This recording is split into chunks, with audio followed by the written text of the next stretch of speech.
नमस्कार, मैं चंदन कुमार और आप देख रहे हैं अपना पसंदीदा चैनल अंगवानी। साथियों, जहां एक तरफ देश का सबसे बड़ा कुंभ जो अभी जिसको लेकर के हर कोई हर दिशा प्रयागराज की तरफ मुड़ रही है, हर कोई कुंभ में एक डुबकी लगा लेने को बेचैन है, आतुर है।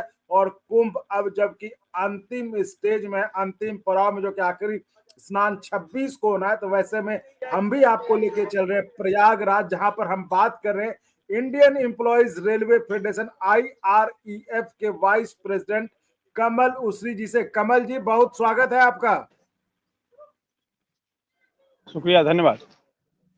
कमल जी, जिस तरह से रेलवे पर एक तरह से पूरा भार पड़ा हुआ है, देश में जितने भी श्रद्धालु हैं, भक्त हैं, वो चाह रहे हैं कि एक डुबकी किसी तरह इस महाकुंभ में, गंगा में, प्रयागराज में जाकर लगा लिया जाए और उसका सारा भार जो है और रेलवे पे पड़ रहा है, क्योंकि रेल ही है जो कि कभी आवागमन का साधन बना। और जिस तरह से तस्वीरें वायरल होती हैं स्टेशनों पर भीड़ के, रेल के अंदर भीड़ के, तो वैसे में कुछ घटनाएं भी सामने आ रही हैं। जिस तरह अभी झूसी स्टेशन पर रेलवे के कुछ गड्ढे और जो सामने आ रही हैं, अब जो पानी की टंकी वो भिड़ गए, तो पुलिस इंस्पेक्टर जो थे उन दोनों में दोनों भिड़ गए।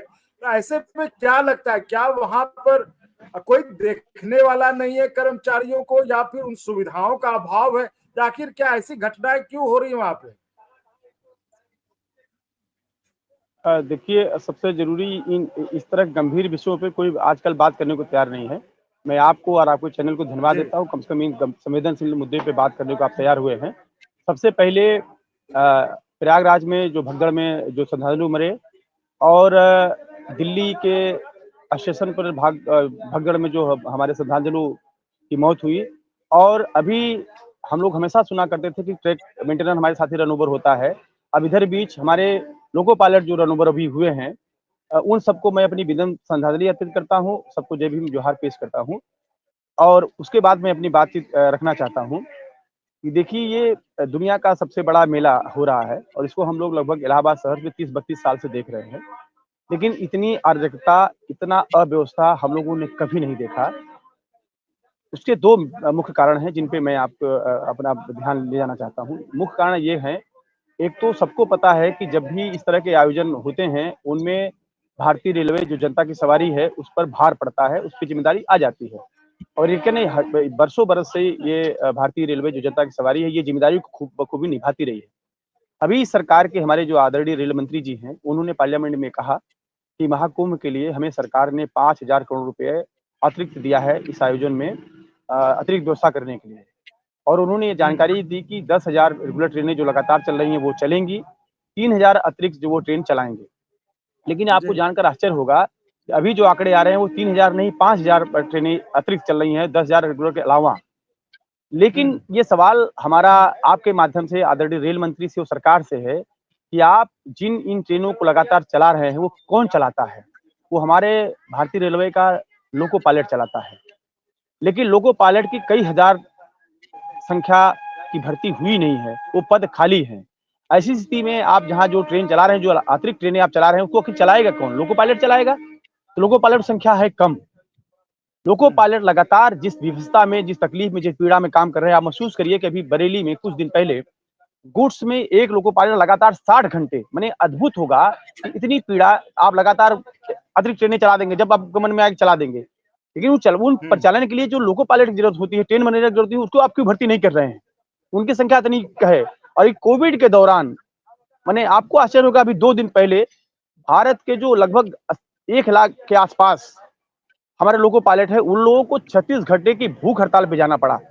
उन लोगों ने साहस और हिम्मत का काम किया कि भाई हम यात्रियों को परेशान नहीं करेंगे, हम रेल का परिचालन करेंगे, लेकिन अपनी पीड़ा सहते हुए सरकार को संदेश देना चाहते हैं कि हम तकलीफ में, हम पीड़ा में हैं। तो ये सरकार जो सब कुछ श्रेय तो लेना चाहती है कि हम इतने करोड़ लोग नहवाए, उतने करोड़ लोग नहवाए, बिल्कुल लीजिए, लेकिन किसके दम पे ले रहे हैं, किसके, कौन इसको लागू कर रहा है? उनकी पीड़ा, उनकी दुर्दशा को कोई सुनने को तैयार नहीं है। मुझे बहुत अफसोस साथ कहना पड़ रहा है, अभी ट्रैक मेंटेनेंस साथी इतने शहादत होते हैं हमारे रेल पर, पटरियों पर, जितना हमारे देश के बॉर्डर पर सैनिक शहीद नहीं होते हैं। लेकिन अब तो एक नया चलन आ गया है। वो बताइए, वो लड़की जो धनबाद डिवीजन में वो नेचुरल कॉल के लिए जा रही है। यानी आपने इतने क्रू बनाया, किसी क्रू में आपने बाथरूम की या आपने टॉयलेट की व्यवस्था नहीं की है और वो रन ओवर हो जाती है। ये हमारे लोको पायलट रन ओवर, उसकी जिम्मेदारी कौन लेगा? जो लोको पायलट 10-10, 12-12 घंटे काम करने को मजबूर, उसकी जिम्मेदारी कौन लेगा? आप अतिरिक्त ट्रेनें चला रहे हैं, बिल्कुल स्वागत है, लेकिन अतिरिक्त भर्ती क्यों नहीं कर रहे हैं? अतिरिक्त छोड़िए, जो अस्थायी भर्तियां खाली हैं उनको तो भर्ती नहीं कर रहे हैं। कई लाख पद रेलवे में खाली हैं, आप उनको नहीं भर्ती कर रहे हैं। आखिर इसकी जिम्मेदारी कौन है? सरकार इस पे बात क्यों नहीं कर रही है? और स्थिति में ये पहुंचा दिया है, जिसकी घटना का आपने जिक्र किया, झूसी की घटना का मैं जिक्र करना चाहता हूं। उस घटना में हमारा एक साथी है जो वाणिज्य निरीक्षक है, कमर्शियल, यानी सरकार इस पूरे मेले को बाजारीकरण कर दिया है। ये हम लोगों ने कभी नहीं देखा था कि संगम नोज का 40% इलाका सिर्फ वीआईपी के लिए सुरक्षित कर दिया गया है और 60% में पूरा करोड़ों करोड़ लोग आके नहा रहे हैं। और ये वीआईपी सुविधा देने के चक्कर में आप क्या कर रहे हैं कि बगल में हमारा ईसीआर का है मुगल सराय आपका दीनदयाल उपाध्याय डिवीजन, इधर हमारा लखनऊ डिवीजन है और इधर हमारा जो है जबलपुर का है और एनसीआर का तो आप देख ही रहे हैं, इलाहाबाद में ही जीएम ऑफिस भी है और डिवीजन ऑफिस भी है। एनआर का हमारा लखनऊ डिवीजन है, उसके जितने अधिकारी हैं हमका हमारे एनआर के झूसी में कैंप किए हुए हैं, आपके एनआर के लोग लखनऊ में कैंप किए हुए हैं और बाकी इधर के लोग सब अधिकारी आए हुए हैं और बहुत हजारों संख्या में रेलवे कर्मचारी अलग अलग जोन से आया हुआ है। हालत यह है कि कमर्शियल के लोग, ये जो बाजारीकरण किया गया है उसका कहना है कि पैसा लोगों से कहो टिकट खरीदे, पैसा वसूले। अपनी जिम्मेदारी निभाने के लिए जो अधिकारी हमारे हैं वो कह रहे हैं कि भाई आप लोग लोगों को पुश करिए कि लोग टिकट खरीदें। यही काम करते हुए हमारे वाणिज्य निरीक्षक विनय कुमार यादव जो श्रद्धालु आए हैं उनसे आग्रह कर रहे हैं कि आप लोग टिकट खरीद लीजिए, वहां टिकट मिलता है, टिकट काउंटर है। उसी तरफ वही दूसरी तरफ जो सुरक्षा में हमारे कर्मचारी लगे हुए हैं, जो चाहे हमारे आरपीएफ के लोग हों, चाहे हमारे होम गार्ड हों, चाहे हमारे पैरामिलिट्री के 45 कंपनियां यहाँ काम कर रही हैं और चाहे पीएससी के लोग काम कर रहे हैं और चाहे अलग अलग जो है हमारे अधिकारी काम कर रहे हैं, कई हजारों संख्या में यहाँ लोग काम कर रहे हैं। उनके ऊपर ये दबाव है कि कहीं लॉ एंड ऑर्डर न बिगड़ने पाए, कहीं भीड़ न लगने पाए। उधर एक नई अफवाह है सरकार की तरफ से, जो मैं बाकायदे नाम ले रहा हूँ जिम्मेदारी के साथ, जो लोग इस धार्मिक उत्सव का बाजारीकरण किए हैं वो लोग बाकायदे अफवाह उड़ा रहे हैं कि रेलवे में टिकट नहीं लग रहा है। बाकायदे आपने देखा होगा, मैं इस घटना का जिक्र करना चाहता हूँ, हमारे दानापुर के डीआरएम साहब जयंत चौधरी बक्सर में प्लेटफार्म पे आते हैं और हजारों की संख्या में मजदूर, महिलाएं, किसान महिलाएं या गरीब गुरबा जो भी श्रद्धालु वहां खड़े होते हैं, उनसे पूछते हैं टिकट के बारे में और महिलाएं कहती है कि नरेंद्र मोदी ने कहा है टिकट नहीं लग रहा है। यानी एक तरफ ये अफवाह है कि टिकट नहीं लग रहा, ट्रेनें फ्री है, दूसरी तरफ हमारे वाणिज्य विभाग में, कमर्शियल विभाग में जो हमारे कर्मचारी काम कर रहे हैं उन पर ये दबाव है टीसी पर, टीटी पर, कि आप लोगों को टिकट चेक करिए, लोगों से पैसा लीजिए। ये सही भी है, इससे हमारा कोई इनकार नहीं है, होना भी चाहिए। लेकिन आप दूसरी तरफ जो हमारे सुरक्षा गार्ड है उनसे कहा जा रहा है कि भाई कहीं भीड़ न लगने पाए, और कोई व्यक्ति टिकट करने जा रहा है तो यकीनन जो बहुत टिकट वाले नहीं लिए हैं वो उनके अंदर एक दहशत होगी, वो छुपने की कोशिश करेंगे, भागने की कोशिश करेंगे। ऐसी हालत में जो सुरक्षा कर्मी है वो चाहेगा कि भीड़ भाड़ न लगने पाए, दहशत न होने पाए, भागने न लोग पाए। हमारे रेलवे कर्मचारियों को ये सरकार की गलत नीतियों, कुव्यवस्था की वजह से इस स्थिति में पहुंचा दिया स्थायी कर्मचारियों को कि आपस में मारपीट करने को विवश है। झूसी में वहां जो जसराज दरोगा है वो बाकायदे वाकी टाकी से हमारे वाणिज्य निरीक्षक को विनय कुमार यादव को मारता है और वो बेचारे घायल होते हैं और कई दिनों अस्पताल में भर्ती रहते हैं, इलाहाबाद के अस्पताल में भर्ती रहते हैं। हम लोग जो सैकड़ों की संख्या में जो हमारे कमर्शियल के साथी हैं वो दुखी होते हैं, पीड़ित होते हैं कि हम तो सारी ईमानदारी से ड्यूटी निभा रहे हैं, हमको हमारे अधिकारी कह रहे हैं कि भाई लोगों को टिकट खरीदने के लिए प्रेरित करो। लोग टिकट खरीद के आए, जब हजारों लोग ट्रेनों में भीड़ बकरी तरह चल रहे हैं तो ट्रेन का टिकट क्यों नहीं बिक रहा है? तो टिकट के लिए आप प्रेरित करिए, वो अपनी ड्यूटी निभा रहे हैं। उधर उधर जो सुरक्षा कर्मी है उनको ये कहा जा रहा है कि अगर टिकट विकट के चेक करेंगे तो भीड़ भाड़ होगी, भगदड़ न होने पाए। यानी रेलवे कर्मचारियों को आपस में लड़ा दिया। हम लोगों ने जब प्रोटेस्ट किया तो वहां का जो रेल का आरपीएफ का, जी जी जी जी पूरी कर लें बात, आप जी कुछ कह रहे हैं। जब जो रेलवे का अधिकारी, जब हमारी बात हुई दोनों लोगों से, हम लोगों ने जब 200-300 लोग कर्मचारी के साथ हम लोगों ने लोकतांत्रिक तरीके से, शांतिपूर्ण तरीके से एक प्रोटेस्ट किया, मैंने थोड़ा आक्रोश व्यक्त किया कि कम से कम आप, हम लोग जो हजारों लोग अलग अलग जगह से आए हैं और अपनी जिम्मेदारी निभाने आए हैं, ड्यूटी निभाने आए हैं, तो कृपया ये जो सुरक्षा कर्मी है वो हमारा सहयोग करें, न कि हमारे ऊपर हमलावर हो जाए। आप इस तरह के माहौल क्यों नहीं बनाते, हेल्थी माहौल क्यों नहीं बनाते हैं? तो क्या कहा, देखिए अधिकारी ने क्या कहा कि भाई ठीक है, हम उस कर्मचारी को निकाल देते हैं, निलंबित कर देते हैं, निकाल देते हैं, बर्खास्त कर देते हैं। हमने कहा बिल्कुल नहीं, वो स्थिति पहुंचा क्या, इसकी जिम्मेदारी कौन है, किसकी जिम्मेदारी? हमने कहा आप लोगों की है। अधिकारियों ने कहा हमारी जिम्मेदारी है, हमको हमारे ऊपर नाराज हो गए। हम कहा महोदय आपकी जिम्मेदारी है। बोले हमारी जिम्मेदारी कैसे है? हम कहा आप जिन मेन पावर से काम करा रहे हैं, आप बताइए जहाँ 1000 कर्मचारियों का काम है वहां आप 300 कर्मचारी से काम करिएगा तो 700 कर्मचारी का काम अगर इन कर्मचारियों पर लोड पड़ेगा, ये मशीन नहीं है भाई, ये भी आदमी है। आप ऊपर क्यों नहीं लिखते हैं कि कर्मचारियों की भर्ती की जाए? आप ऊपर क्यों नहीं करते हैं और अधिक कर्मचारी दिए जाएं? तो आप ये काम नहीं कर रहे हैं। अगर 1000 लोगों का काम 300 लोगों को लेंगे तो यकीनन उनके अंदर इस तरह की तकलीफ पीड़ा होगी, और जब ज्यादा मेहनत करेंगे तो यकीनन गुस्सा नाराजगी आएगी। इस स्थिति के लिए आप लोग जिम्मेदार हैं। मैंने सरलता के साथ अधिकारी कह रहा कि मैं नौकरी से निकाल दूंगा। हम का बड़ी मुश्किल से, बड़ी तकलीफ, बड़ी पीड़ा से, बड़ी परीक्षाएं पास करके नौकरी से आते हैं। आप नौकरी से इनको मत निकालिए। हाँ, उन्होंने इस तरह का काम किया है, उनको आप थोड़ी उनको निलंबित करिए, लाइन हाजिर करिए, मगर नौकरी से मत निकालिए। इस स्थिति के लिए यकीनन कोई जिम्मेदार है तो आप अधिकारी जिम्मेदार हैं, सरकार जिम्मेदार है। नहीं, बिल्कुल कमल जी सही कह रहे हैं। ये साफ साफ दिखाता है कैसे रेलवे के अधिकारियों के या ऊपरी लेवल पर जो किस तरह से कोई एक क्लैरिटी नहीं है, जिसके कारण कि रेल के कर्मचारी जो आपस में खुद लड़ने भिड़ने को मजबूर है।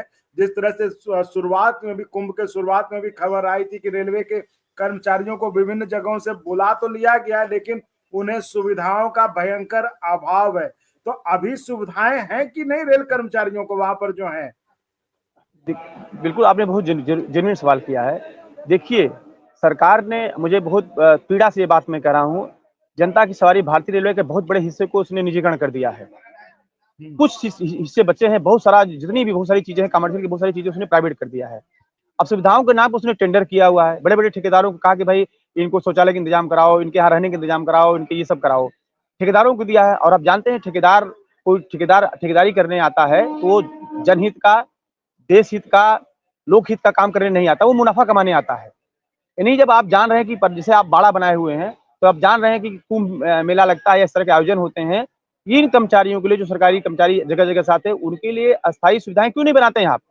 आपके पास इतना बड़ा इंफ्रास्ट्रक्चर है, इतनी सारी जमीनें हैं, आप उनके लिए व्यवस्था क्यों नहीं कराते? क्यों ठेकेदारों को देते हैं? ठेकेदार को सरकार देती है 1000 रुपए, और ठेकेदार उसमें 600 रुपए अपनी मुनाफे में ले जाता है। 400 रुपए में गुले देकर 300 रुपए सुविधाएं देता है। यानी 1000 में जब 700 रुपए चला जाएगा तो यकीनन वो सुविधाएं उनको नहीं मिलेंगी। जहां उनको तौलिया मिलनी है, जहां उनको बाथरूम मिलना है, जहां उनको बिजली मिलनी है, जहां उनको गर्म पानी मिलना है, वो सब सुविधाएं मिलेंगी नहीं। और यही कारण है, जो असुविधाएं नहीं मिल रही है उसका एक ही मुख्य कारण है, सरकार के जो अधिकारी और ये ठेका प्रथा, ये निजीकरण। और आज भी वो सुविधाएं नाम मात्र के हैं, क्योंकि कर्मचारी को लगता है कि भाई मैं दूर से आया हूँ, किसी तरह से 1 महीना 15 दिन निपटा के मैं वापस चला जाऊंगा। इसलिए बहुत सारा वो हेजिटेशन भी नहीं करना चाहता है, बहुत सारा एग्रेसिव तरीके से अपनी बात भी नहीं रखना चाहता, वो किसी तरह टाइम काटता है। और जितनी तकलीफ, जितनी पीड़ा में मध्यम वर्ग का रेलवे कर्मचारी हमारा है, यकीनन उसको बहुत सारा कानून लागू होता है, बहुत सारा कोड कंडक्ट लागू होता है, इसलिए मुखर होकर नहीं कहता है। अभी भी बता रहा हूँ, अगर मजबूर न होते हमारे लाखों की संख्या में हमारे लोको पायलट, तो 36 घंटे क्यों भूखे बैठता, और भूखे रहकर को ट्रेनें क्यों चलाता? और अभी ताजुब लगेगा कि जो इलाहाबाद के आसपास, प्रयागराज के आसपास, चाहे वो सुल्तान अयोध्या हो, चाहे काशी हो, चाहे इधर आपका चित्रकूट हो, इधर बहुत सारे मेमो ईमो बहुत दिनों से चला जा रही हैं। उनमें सिंगल माने एक ही व्यक्ति जो है लोको पायलट आ जा रहा है। कोई कोई दुर्घटना हो जाए कौन जिम्मेदारी लेगा? गुड्स में आप ट्रेन मैनेजर नहीं रख रहे हैं, तो कर्मचारी बहुत तकलीफ, बहुत पीड़ा में है। हम लोगों ने अभी जहां जिन यूनियनों में, जहां हमारी मान्यता में आए हैं, हम लोगों के साथ ये है कि भाई हम लोग तो जीत गए हैं, वो हमारी जीत को अभी भी सरकार और जो पुराने लोग हैं वो स्वीकार करने को तैयार नहीं है। अब सोचिए कि 4, 5, 6 दिसंबर को चुनाव हुआ और 12 दिसंबर को रिजल्ट आ गया है, और मैं आपसे आज जब बात कर रहा हूं, आज कितनी फरवरी है? 23 फरवरी है, और अभी तक हमें, चाहे सीआर हो चाहे हमारे नियार हो, हमें अभी तक अपने काम करने के लिए एक दफ्तर नहीं दिया गया है। तो हम उन कर्मचारी, जो पीड़ित कर्मचारी, हाँ, उन कर्मचारियों की पीड़ा को हम उठाना चाहते हैं, और यकीनन हम उसकी पीड़ा के लिए आए हैं। उन कर्मचारियों ने हमें विश्वास दिया है, और हम आपसे बात करते हुए ये बात कह रहे हैं कि इन कर्मचारियों की पीड़ा के लिए हमको इन लोगों को विश्वास करके हम यहाँ लाए हैं, और इस पीड़ा को दूर करने के लिए हम लोग किसी कीमत पर जाएंगे। अभी पीएनएम होने वाली है, लेकिन इन सब बातों को हम लोग उठाएंगे। देखिए, सरकार का जो दोहरा हमला है, एक तो हम लोग कुछ जीत को पचा नहीं पा रहे हैं, स्वीकार करने को तैयार नहीं है। अभी भी इतने महीने होने के बाद भी अभी भी हम लोगों को दफ्तर नहीं दिए गए हैं। सोच लीजिए जी, आप बिल्कुल। और हमारा रेलवे कर्मचारी बहुत तकलीफ, बहुत पीड़ा में। जी बिल्कुल, जिस तरह से कुंभ में सारा भार जो है, सारा जिम्मा, मतलब देखिए, जब वाहवाही होती तब तो नेतृत्व और जो नेता वो अपने पास लेके चले जाते हैं, लेकिन एक तरह से अगर कोई महकमा है जो इसके अंदर जो है सब कुछ उसके ऊपर डाल दिया गया, वो रेल ही। और रेल के कर्मचारी, आप सही कह रहे हैं कि बिल्कुल सिर्फ ये सोच रहे कि चलो 1 महीने की बात है, किसी तरह इसको निपटा देते हैं, तो दुख कष्ट सब सहकर लोग जो बाहर से आए हैं जो है वो करके काम कर रहे हैं। नहीं तो शायद बरेली जैसी जो घटना हुई, जहां पर कि जो लोको पायलट था वो गाड़ी छोड़कर चला गया क्योंकि उसकी ड्यूटी 60 घंटे से ज्यादा गई। जोशी में जिस तरह से वाणिज्य अफसर थे, वाणिज्य विभाग के, और जो आरपीएफ के इंस्पेक्टर थे, आखिर इन दोनों में सब तो एक ही जगह रहते हैं, ठीक रहते हैं, लेकिन सरकार के तरफ से जो प्रशासन, जो रेलवे प्रशासन, उसकी तरफ से क्लैरिटी ना रहने के कारण लोग आपस में भिड़ने को मजबूर हैं। तो ये बड़ा मतलब एक बड़ी अजीब स्थिति महाकुंभ के अलग आपको देखने को मिल रही है, जो कि आपको शायद अमूमन महाकुंभ में नहीं देखने को मिल रही। वो ये कारण है कि वहां पर प्रशासन की तरफ से एक तरफ से कह दिया जाता है कि आप टिकट चेक करिए, पैसा निकालिए, इससे इतने लोग जा रहे हैं, पैसा क्यों? तो वाणिज्य विभाग वाले जो अधिकारी हैं रेल के, वो भिड़ते हैं कि भाई टिकट क्यों नहीं हो रहा है। दूसरी तरफ जो पुलिस वाले हैं उनको कह दिया जाता है कि ज्यादा इस पर लाठी या जोर ना दिखाएं, कहीं ऐसा ना हो कि भगदड़ जैसी स्थिति हो। तो ये बड़ा जो क्लैरिटी का अभाव है, इसके कारण शायद ये कंफ्यूजन है, जिसके कारण कि रेल कर्मचारी अपने आपस में लड़ भिड़ रहे हैं। तो चलिए इस वीडियो में फिलहाल इतना ही, हम आपसे चर्चा के लिए और जुड़ते रहेंगे। हाँ बोलिए। जी जी कमल जी, कुछ कहना चाह रहे हैं? देखिए बिल्कुल मैं एक बात जोड़ना चाह रहा हूँ। देखिए ये आप जो कह रहे हैं कि सरकार में क्लियरिटी नहीं, देखिए सरकार में क्लियरिटी है, क्लियर।